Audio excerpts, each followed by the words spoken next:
What's up, guys? Eli here, back for another video. I have I'm going to continue on in my vinyl video series. Once again, I've said it a couple times, but my earlier videos, which I've since deleted, I showed all my vinyl, but the quality of the videos sucked, so I deleted them all. So I'm going to re-show all my vinyl. I've already done one video, so this will be number 2. I'm going to do 10 records, as always. Some of these records you've seen me show in maybe the past couple months.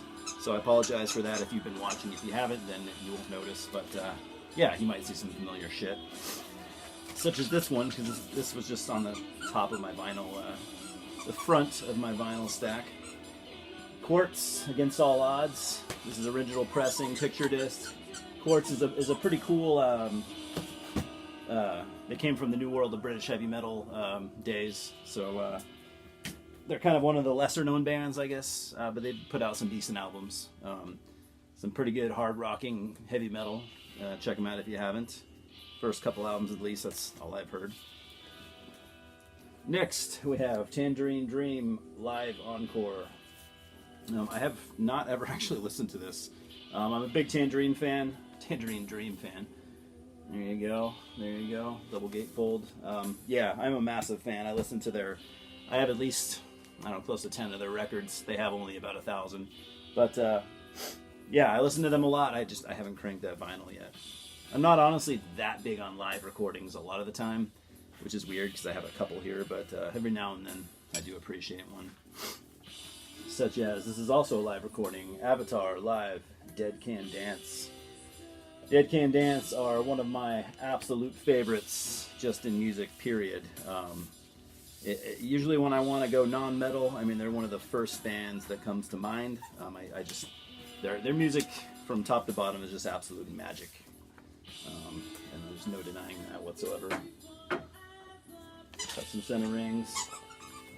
Lisa and Brendan, obviously. Nice clear red vinyl. I haven't seen many people show this record, so I don't know. Sorry about if you hear that squeaky sound. It's, you all know Louis. He likes to fuck shit up. Anyways, I haven't seen anyone show this specific record, so I don't know how many people have it. Next, I'm a big Prog fan. Emerson, Lake and Palmer, self-titled album, just black vinyl, original pressing, regular standard black vinyl. This should say a lot about me. I am a big Prog fan. I've been slowly getting into it for pushing 20 years. And I'm still kind of a noob. When I get into shit, I get into it really slowly. For the longest time, I just listened to Rush and Genesis and, obviously, these are all big names in the Prog genre. Rush, Genesis, ELP, Yes, King Crimson, everyone those are household names. I've only really recently been branching out into some more obscure stuff, and holy shit, there's a lot of it. It's very daunting, to be honest, but I'm also very happy about it because it's just a whole new world of music to discover. So on that note, if anyone has any Prog recommendations they'd like to throw at me, feel free. Obviously, like the household names I just mentioned, don't bother with those guys. I've heard all their stuff, but if you feel like it's something fairly obscure, it doesn't even have to be super obscure, just anything outside of the standard Prog household names. Like I've said that 5 times now, but yeah, throw them my way. Best of Emerson, Lake and Palmer. Best of whatever. Nothing special to talk about there. Phil Collins, No Jacket Required. Phil and his orange face. I do love this album. I really love the first 3 or 4 Phil Collins albums. This is one of the better, obviously. Yeah, man, it's another one of my kind of non-metal go-tos. Phil Collins. Hello, I Must Be Going. Also a very good album. This one's a double gatefold. Pictures of Phil as a kid and stuff. You think? No. There, just Phil there, and I don't know what this is. Friends of his growing up and stuff. Old pictures of him and his family. I don't know. Phil always seemed like a nice guy. But yeah, I need to get Face Value on vinyl. That's that obviously is his best work. sadly he peaked with his first album. But like I said, his first 3 or 4 are great. Bill's a great songwriter in his own right. We got Peter Gabriel, 4th album, Melt. Holy fucking shit. This is one of my favorite albums of all time. Another one of my non-metal go-tos. This album is pure magic.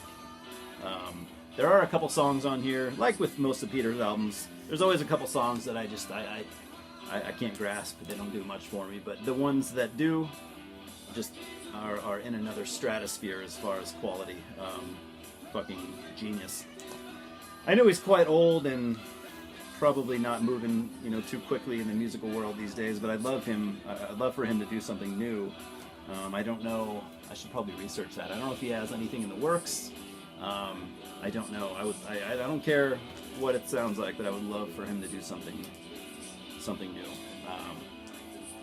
I'm definitely a big fan. This album means more to me than most albums I own. This next one's a close second in Peter Gabriel discography. Yeah, holy shit, man. This one right here. Wow. Like I said, it's a number 2. This one just sits. It might even be a tie, actually. This album is just so fucking good. Rhythm of the Heat, San Jacinto. Well, No Shock the Monkey. It's a great song though. Family in the Fishing Net. This album. What's with my fucking verbiage today? It's a great fucking album. I can't say enough good things about those 2 albums I just showed. And here's another one.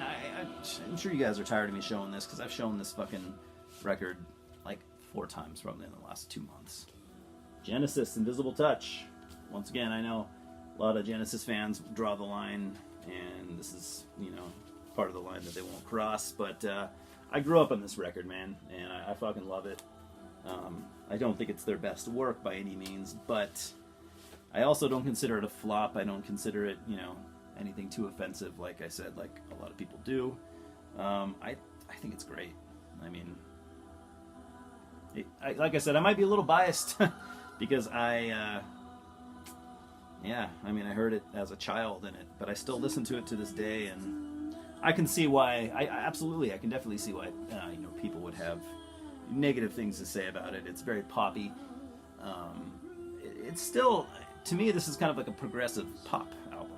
It's definitely a pop album, but there's a prog side to it that makes it interesting. If it were just, I don't know. Obviously this era of Genesis pretty much sounds like Phil Collins, with kind of a Phil Collins music put through like a pop filter, or a prog filter, and I guess that's pretty much what it is. But I like it. I like all the Phil Collins era Genesis albums. Really, they didn't have, in my eyes, or my ears, to my ears, I guess you could say, I can dig everything they ever did, with the exception of the last album they did, that one from the 90s or whatever. I don't think it's terrible by any means, but I don't dig it a whole lot. But anyways, yeah, I don't know how you guys feel. I know most prog fans that I know are, that era of Genesis doesn't get a pass, but it does for me. But I'm not a long-time expert on the genre. So anyways, like I said, got any semi-obscure prog recommendations, throw them my way. Throw me anything you like, and I'll check it out, and I thank you for it. That's 10 records. I fucking breezed through them. We're at like 9 minutes, so awesome. I'm gonna call it a day. Thanks for stopping by, guys. We'll talk soon. Cheers.